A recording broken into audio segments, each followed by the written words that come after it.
안녕하십니까. 시민교육 콘텐츠연구소의 강정모 수장입니다. 경상남도 청소년 여러분들 이렇게 만나 뵙게 돼서 반갑습니다. 오늘 이 영상을 통해서 청소년의 봉사학습과 시민성에 관한 이야기들을 함께 구성하고 만들어 가보도록 하겠습니다. 자, 사회적 자본이라고 하는 단어를 한번 제시해드리고 싶은데요. 자, 사전적 의미를 보면 갈등 비용의 감소를 가져오는 신뢰, 정보 소통의 네트워크, 이기주의를 넘어서는 도덕과 규범을 사회적 자본이라고 합니다. 자, 우리가 기업에서 여러분들 어머니와 아버지가 기업에서 열심히 활동을 하시면서 무엇을 만들어내실까요? 그렇죠. 돈을 만들어내겠죠. 자, 그런데 여러분들이 여러 가지 자원봉사 활동들을 하십니다. 그러면서 무엇이 만들어질까요? 머릿속에서 여러 가지 것들은 생각나시는데 딱히 퍼뜩 떠오르는 단어가 얼른 생각이 안 나실 수가 있어요. 그때는 바로 이 단어를 쓰시면 되겠습니다. 바로 사회적 자본입니다. 즉 우리가 기업에서는 자본, 즉 돈을 만들어낸다면 여러분들은 자원봉사 활동을 통해서 바로 사회적 자본을 만들어낸다라고 하는 것이죠. 자, 그러면 다른 정의도 있습니다. 자, 자신이 속한 공동체가 나를 보호해 줄 수 있다는 확신, 내가 위기에 처했을 때 주변 사람들이 함께 해줄 것이라는 확신이라고도 사회적 자본을 정의할 수 있겠는데요. 자, 여러분들이 인생을 살아가시면서 되게 유명해지거나 되게 잘 나가실 때가 있을 겁니다. 자, 그때 내 주변에 사람들이 있을까요, 없을까요? 엄청나게 많겠죠. 예, 인기가 많아지니까요. 자, 그런데 우리가 평생을 살아가면서 잘 나갈 때만 있을까요? 그렇진 않죠. 어려움에 처할 때도 있고 위기에 처할 때도 있습니다. 자, 그때 그럼에도 불구하고 내 주변에 사람들이 함께 있고 또 함께 있을 것이라는 확신이 두둑이 있다면 얼마나 그것이 돈을 넘어서는 큰 자산으로 우리가 여겨지겠습니까? 바로 이러한 것을 사회적 자본이라고 설명드릴 수가 있겠습니다. 자, 그런데 사회적 자본에 대해서 여러 가지 그게 무슨 가치가 있어 라고 하는 비판이 지금까지 좀 있어 왔습니다. 그래서 사회적 자본이 매우 중요하다라고 하는 것을 주장하는 분들이 실험을 해봤습니다.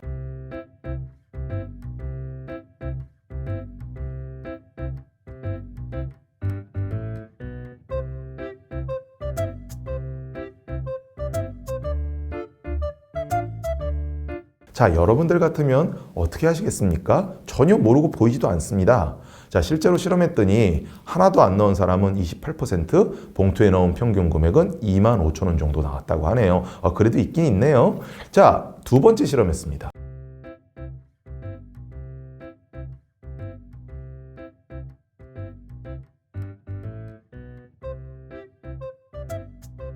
자, 어떻게 되었을까요? 앞에 있는 실험과 비교해서.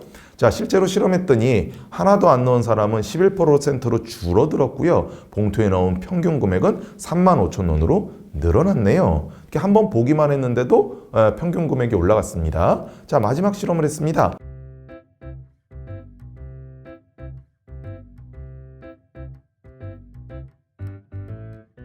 안 넣은 사람 있었을까요? 없었을까요? 예, 안 넣은 사람 하나도 없었고요. 봉투에 넣은 평균 금액은 5만 원이 나왔다고 합니다. 자, 그러니까 친한 사람의 네트워크가 돈이 됩니까? 안 됩니까? 돈이 되죠. 예, 기업에서 직장인들이 열심히 활동을 해서 창출하는 자본이나 여러분들이 자원봉사 활동을 통해서 우리 마을과 우리 지역에서 창출하는 뭐라고요? 그렇죠. 사회적 자본. 둘 다 효용 가치가 있죠. 그러면 훌륭하고 신뢰받고 지속 가능한 사회가 되려면 돈 말고 또 무엇이 있어야 될까요? 자, 아까 했던 단어요. 바로 그렇죠. 사회적 자본. 자본과 사회적 자본이 균형 잡게 있었을 때 우리는 그러한 사람, 그러한 마을을, 그러한 지역을 훌륭하다, 신뢰받는다, 지속 가능하다라고 정의할 수 있다라고 하는 것이죠. 자, 그러면 지역사회, 마을 곳곳에서 자원봉사에 참여하시는 청소년 여러분들의 정체성을 어떻게 정의할 수 있을까요? 저는 바로 사회적 자본의 촉진자로서 자원봉사에 참여하시는 청소년 여러분들의 정체성을 정의할 수 있겠다라는 말씀을 드리고 싶습니다. 청소년 시기 때 매우 중요한 과업은 바로 독립이라고 할 수가 있겠는데요. 우리가 삶의 독립을 하려면 두 가지 독립이 필요합니다. 첫 번째는 경제적 독립이죠. 두 번째는 바로 정서적 독립입니다. 정서적 독립이라고 하는 것은 나의 삶의 선택을 내가 누구에게도 의존하지 않고 내 스스로 선택을 내리는 역량이 바로 정서적 독립이라고 볼 수가 있는 것이죠. 그러면 경제적 독립과 정서적 독립, 이 두 가지는 어떻게 역량을 쌓을 수가 있을까요?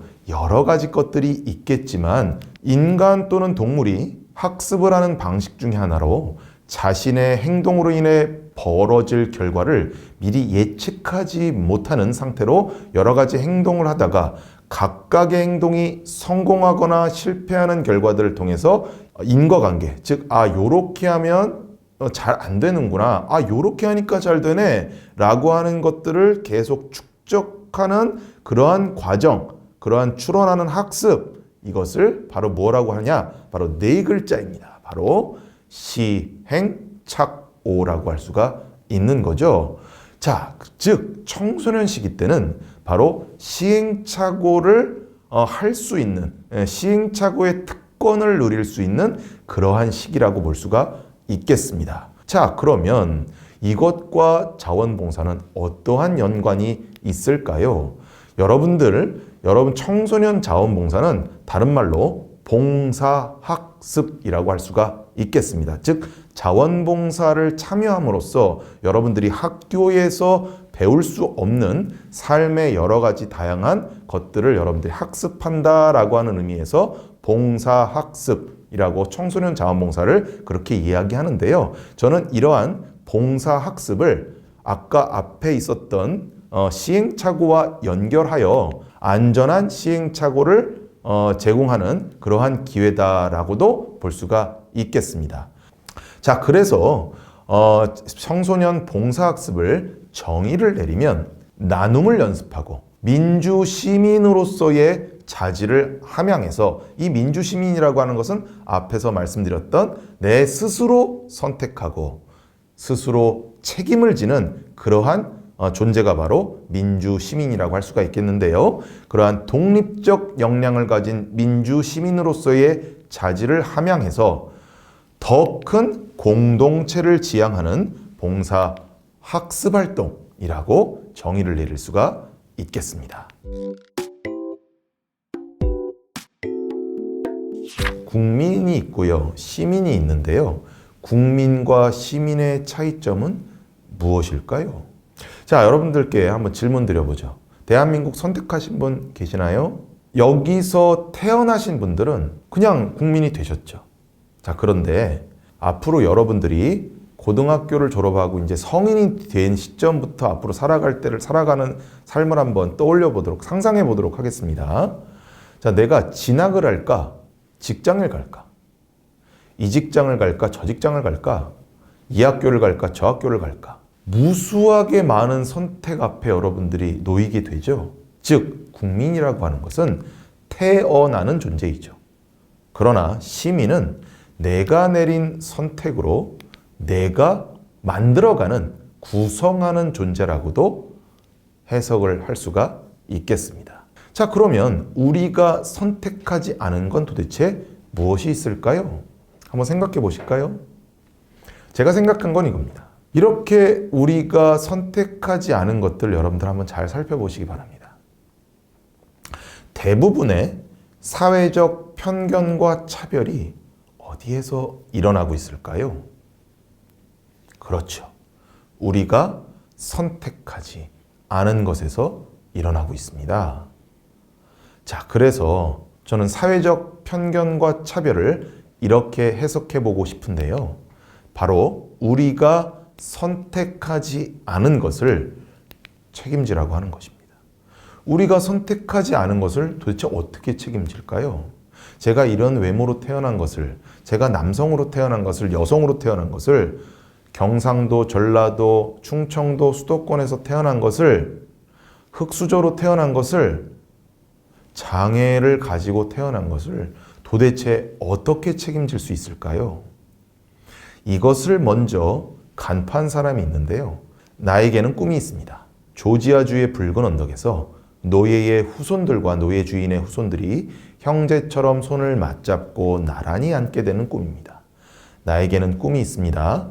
이글거리는 부리와 억압이 존재하는 미시시피주가 자유와 정의의 오아시스가 되는 꿈입니다. 나에게는 꿈이 있습니다. 내 아이들이 피부색을 기준으로 사람을 평가하지 않고 인격을 기준으로 사람을 평가하는 나라에서 살게 되는 꿈입니다. 어떻습니까? 자, 이 세 번째 꿈, 이 꿈을 경상남도에 사시는 청소년 여러분들에 맞게 제가 재해석을 좀 해봤거든요. 이것은 여러분들과 함께 한번 읽어봤으면 좋겠는데요. 자, 소리 내어서 한번 같이 한번 읽어볼게요. 경상남도 청소년에게는 꿈이 있습니다. 경상남도에 사는 청소년들이 선택하지 않은 것으로 평가받지 않고 청소년들이 선택하여 쌓아 올린 인격을 기준으로 평가받는 경상남도에서 살게 되는 꿈, 어떻습니까? 저와 여러분들의 꿈이기도 하겠지요. 즉, 자신이 선택한 것으로 형성된 존재, 즉 만들어가는 존재를 시민 이렇게 해석할 수가 있겠고요. 선택한 것으로 평가받는 사회일수록 성숙한 시민사회라고 할 수가 있겠네요. 그리고 성숙한 시민사회를 만들어가기 위해서 갈등도 하고 협력도 하고 연대도 할 수 있는 그러한 방법을 확산하는 활동이 바로 자원봉사라고 할 수가 있겠습니다.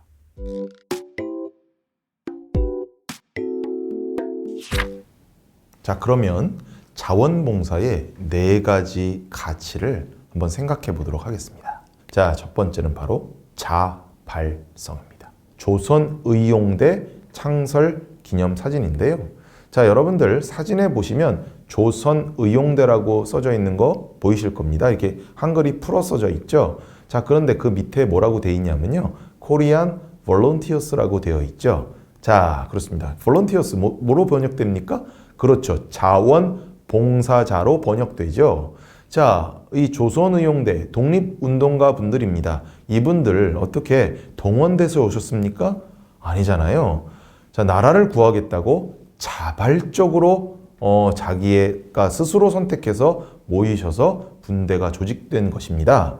즉, 누군가가 시켜서 하는 동원이 아닌 스스로 하는 자원의 정신은 주인의 정신이다 라고 할 수가 있겠습니다. 자, 두 번째 가치는 바로 공익성입니다. 산, 바다, 강, 도로. 자, 이 4가지의 공통점은 무엇일까요? 자, 누구의 거죠? 그렇죠. 누구의 것도 아니지만 또 누구의 것이기도 하죠. 자, 이러한 모호한 어떤 것을 우리는 뭐라고 하냐면요. 바로 공공재라고 합니다.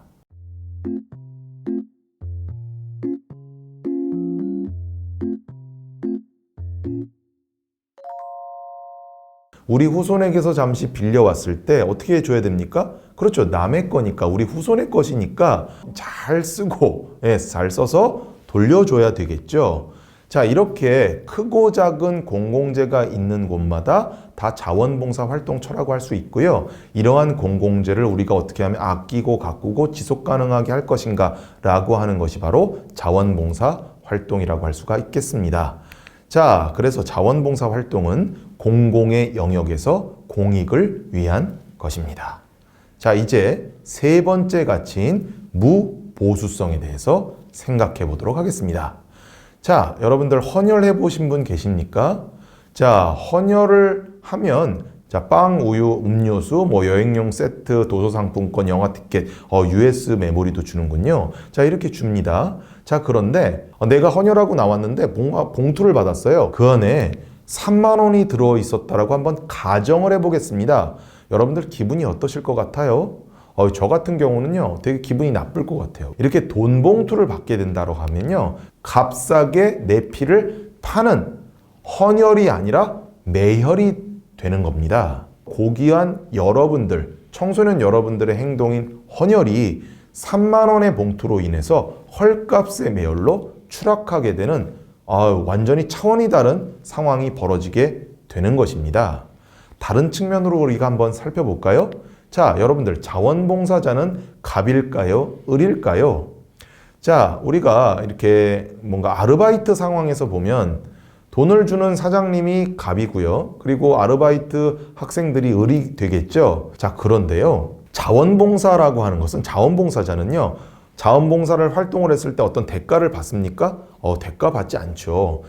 어떤 대가에서도 자유로운 무보수성이기에 언제나 갑입니다. 자, 그런데 자원봉사자는 어떤 대가에서도 자유롭고 그리고 대가를 받지 않기 때문에 갑이지만, 수요기관과 이용자들이 원하는 것을 경청하지 않고 그냥 열심히 하게 되면 의도하지 않은 갑질이 발생하게 되는 것이죠. 이 지점에서 맨 마지막 가치인 책임성이 연결이 됩니다. 이 만화를 통해서 책임성과 한번 연결을 시켜보도록 하겠습니다. 청소년이 장애인분에게 자원봉사하러 갔을 때 청소년도 그 상황에 대해서 일기를 쓰고 장애인분도 또 일기를 썼습니다. 이 두 분의 일기를 통해서 책임성을 한번 떠올려 보도록 하겠습니다. 자, 먼저 청소년의 일기를 보겠습니다. 자봉이의 일기. 오늘은 자원봉사하러 장애인 시설에 갔다. 그 시설에는 거동이 불편한 장애인들이 있었다. 나는 그들을 즐겁게 해주고 싶었다. 그래서 게임도 해주고 우리 게임하고 놀아요. 산책도 시켜주었다. 오늘은 정말 보람있는 하루였다. 자, 이 똑같은 상황에 대해서 그러면 장애인분들은 어떻게 생각을 하셨을까요? 어느 장애인의 일기. 오늘은 청소년 자원봉사자가 찾아왔다. 안녕하세요. 그들은 나보고 게임하자며 졸라댔고 우리 게임하고 놀아요. 내키지도 않은 산책을 해야만 했다. 산책하니까 좋죠. 그리고 시간이 되자 돌아갔다. 2시간 지났으니 갈게요. 이 장애인분은 뭐라고 하셨을까요? 한번 여러분들 상상해 보시기 바랍니다. 여러분들이 장애인분의 입장이면 어떠셨을까요? 자, 이 청소년이 어떻게 했으면 될까요? 자, 일단 와서 장애인분에게 질문을 했었어야 합니다. 자, 오늘 제가 2시간 자원봉사하러 왔습니다. 선생님은 어떤 게 필요하실까요? 어떤 걸 제가 자원봉사하면 좋겠습니까? 라고 질문을 하고 그것에 대해서 요청을 하시면 그러면 어떻게 도와드리면 될까요? 라고 또 질문을 해서 경청을 하고 그것만 하면 이러한 상황이 벌어지지 않았겠죠. 이것이 바로 책임성 있는 자원봉사, 영향력 있는 자원봉사, 변화를 만드는 자원봉사가 될 수가 있다라고 하는 것이죠. 자, 이제 정리하겠습니다. 착한 사람이 좋은 지역을 만들까요? 좋은 시민이 좋은 지역을 만들까요? 그렇습니다. 좋은 시민이 좋은 지역을 만들겠죠. 그러면 착한 사람과 좋은 시민은 어떻게 다를까요? 제가 청소년들에게 한번 여쭤봤더니 한 청소년이 이렇게 대답을 하더군요. 착한 사람은 선생님 말씀을 잘 듣는 사람. 좋은 시민은 선생님이 말씀하신 게 옳은지 그른지를 생각하는 사람. 너무 깔끔한 정의죠. 그래서 제가 한 번 더 질문을 드려봤습니다. 좋은 시민이 되면 어떨까요? 라고 질문을 드렸더니 이렇게 고개를 갸우뚱하시더니 그 청소년이 이렇게 얘기를 하시는 거예요. 좋은 시민이 되면 피곤하겠는데요? 그래서 되게 웃었던 기억이 나는데 맞습니다. 좋은 시민이 된다라고 하는 건 생각을 해야 되고요. 또 이런 상황에서는 어떻게 해야 되는지 고민을 해야 됩니다. 그래서 때리면 피곤할 수 있죠. 자, 그러나 좋은 시민이 되었을 때 바로 지역사회를 변화시키고 우리가 만나는 사람에게 영향력을 줄 수가 있는 것이죠. 그래서 착한 사람에서 좋은 시민으로 이렇게 우리가 진화되는 것, 이것이 바로 자원봉사의 기능이다 라고 볼 수가 있겠습니다. 자, 에드워드 윌슨이라고 하는 일평생 개미를 연구하신 생물학자는요, 이렇게 말씀을 하셨습니다. 이타적인 인간은 역사적으로 늘 이기적인 인간에게 졌다고 하네요. 어우, 우울하고 슬프죠. 그러나 이타적 집단은 이기적 집단에게 늘 이겼다라고 하네요.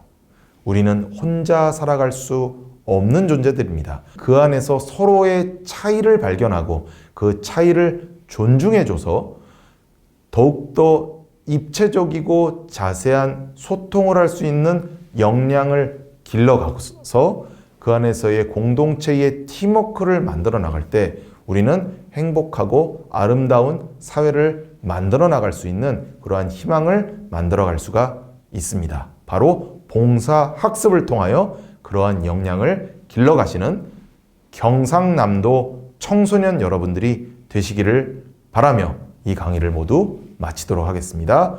경청해 주셔서 감사합니다.